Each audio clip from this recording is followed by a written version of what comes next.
Okay guys, now since we did not get to do the end of the lab in class, I want to run through the last problem in the review sheet a little bit more thoroughly and actually add something to it so we can really practice what we were supposed to get out of the lab using actual data to solve stoichiometric and limiting reactant style problems. So really quick, let's run through the data of the review sheet. So it says that we massed a copper wire before the reaction. We have 1.86 grams of copper wire at the beginning. We mass an empty 100 milliliter beaker. We get 52.85 grams for that empty beaker. We add some silver nitrate into it, and this would mean without the water initially. So we have 59.08 grams of silver nitrate and the empty beaker. We then mass an empty 50 milliliter beaker, and we have 3.129 grams for the empty 50 milliliter beaker. Then in the back of the review sheet, the mass of the 50 milliliter beaker plus silver at the end of the reaction is 35.74 grams, and then the mass of copper wire after the reaction is 0.71 grams. So here's what's really going on in this lab. We took some copper wire, we added it to some silver nitrate, which is AgNO3. A chemical reaction took place. We produced copper nitrate, which was the blue liquid we saw at the end. Now, since it says we have copper 2, or we said that in the lab, and the nitrate ion is a -1, the formula for copper 2 nitrate would be CuNO3 And then kicked out of the middle group, there's the silver, the Ag, so we have Ag over here. Now, although we picked a lot of products, we have not balanced it yet, so we have one copper atom on the reactant side, one copper atom on the product side. I have one silver atom on the reactant side, one silver atom on the product side. I have 2 nitrate molecules on the right side and the product side, so I need to have 3 nitrate molecules on the reactant side. But now I have 2 silvers on the reactant side, so I need to make sure I have 2 silvers on the right side. Now we have a balanced equation to represent what actually happened in the lab. So our first question, based on all that data, is to determine the mass and number of moles of copper that reacted. So to determine the mass of copper, I would have looked at my original mass, which was 1.86 grams of copper. And I would have subtracted the final mass of copper, which was 0.71 grams. And then I'd get out Billy right here. That's not with my calculator. Right here. He's got a flip screen, so I never have to strain my neck to look at the values. So we subtract these two values and get 1.15 grams of copper that actually reacted. Now the second part to this question says determine the number of moles of copper that reacted. So now I just need to think about my mole island. I have 1.15 grams of copper, and I want to go to moles of copper. To go from grams of the substance to moles of the substance, we're going to use the molar mass.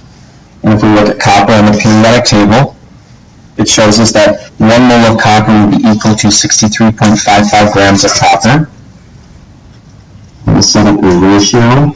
I'm going to put 63.55 grams of copper on the bottom so my grams unit will cancel. And the periodic table is always equal to 1 mole. I'm now going to take 1.15 and divide it by 63.55.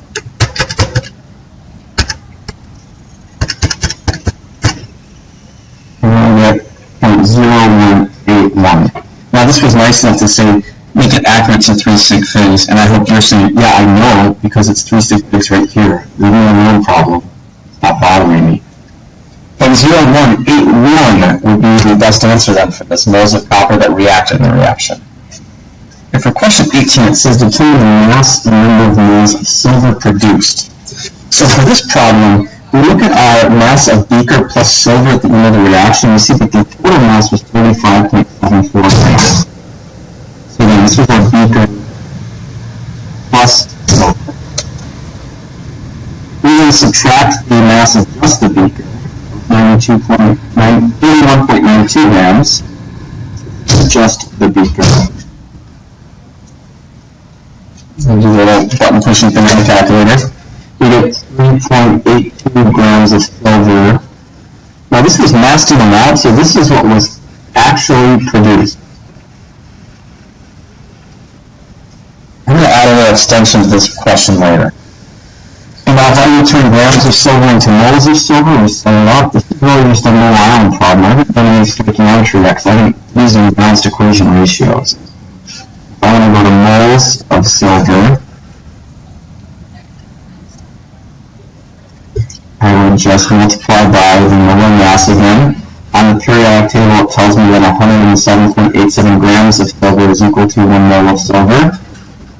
I put the grams of silver on the bottom so it means we'll cancel. You hear that? That's the sound of me pushing buttons on the calculator. I promise you I push the right ones. 0.0354 moles of silver is the moles of silver that actually was produced. Down below, the original question 19 said, determine the experimental mole ratio of silver to copper, accurate to these two decimal places. So if we just drag these mole ratios down, we should put moles of silver on top and moles of copper on the bottom. By putting 0.354 moles of silver actually produced from 0.0181 moles of copper actually used. And if you actually divide these out, we get about 1.96 to 1 as our ratio. This is about a 2 to 1 ratio, which is kind of neat because when we look up here, we see that for every 1 mole of copper used, we should have about 2 moles of silver being produced. Now here's what I want to add today. What if I asked you to calculate the percent yield for silver? It's going to be a bit of work now. So if we want to calculate the percent yield for silver, one thing we actually have to know is how much silver nitrate reacted. So I'm going to go back and look at my information, and I'm going to say that I know that copper was 1.15 grams. That's how much copper actually reacted. We already calculated that. So to find out how much AgNO3 actually reacted, we can take the mass of the beaker plus AgNO3, 9.08 grams, just go get a data table after that, and subtract the beaker plus silver nitrate, 2.85 grams. That means we're going to have 6.23 grams of AgNO3 actually reacting in this lab. So now that we have a mass of one reactant, and we have a mass of another reactant, we're ready to predict how much product could be made, or really how much product should have been made. So I'm going to start from both reactant amounts, 1.15 grams of copper.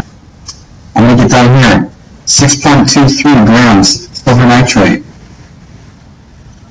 I'm going to make sure I go from both of these to the product that I care about. Now in this lab, we weren't really concerned with copper nitrate. We never solved for that. So I'm going to make sure to put grams of Ag on the right side, and then I want that same exact unit and substance down below, grams of Ag over here. Now these look like grams to grams problems, another 3 steps. Now we're doing stoichiometry finally. To go from grams to grams, 3-step problem. Start with the molar mass of the known substance. 63.55 grams of copper are found in every 1 mole of copper.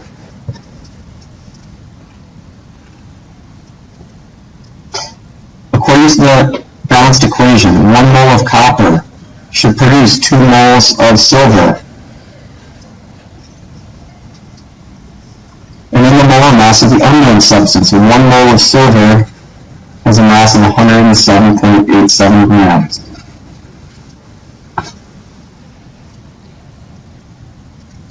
Okay, we do the thing with the buttons again. And we got 3.90 on the 3 sig-figs, just like we started with. Okay, down below, 6.23 grams of AgNO3. I'd add up 3 oxygens plus a nitrogen plus a silver. We get 169.88 grams of silver nitrate, found in 1 mole of silver nitrate.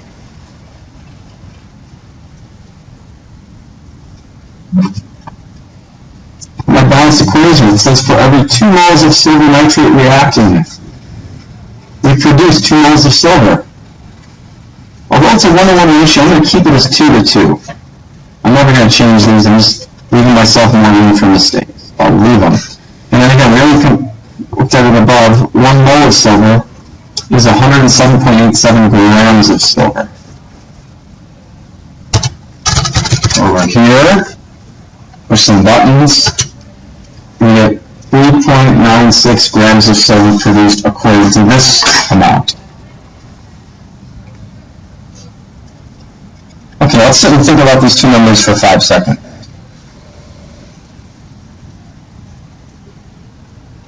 Uh-oh.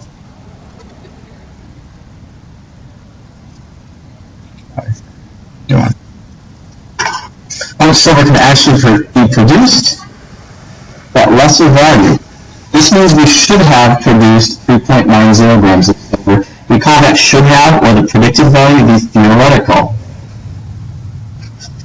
Now, what percent yield do we have for silver today in this fake lab? We actually made 3.82 grams of silver. We should have made 3.90 grams of silver. Multiply that by 100%, and we get a 97.9% yield. Pretty good. Okay, I hope this helped recap what we can do with actual lab data to maybe predict some mole ratios, but then further how we can maybe do a percent yield based off of that.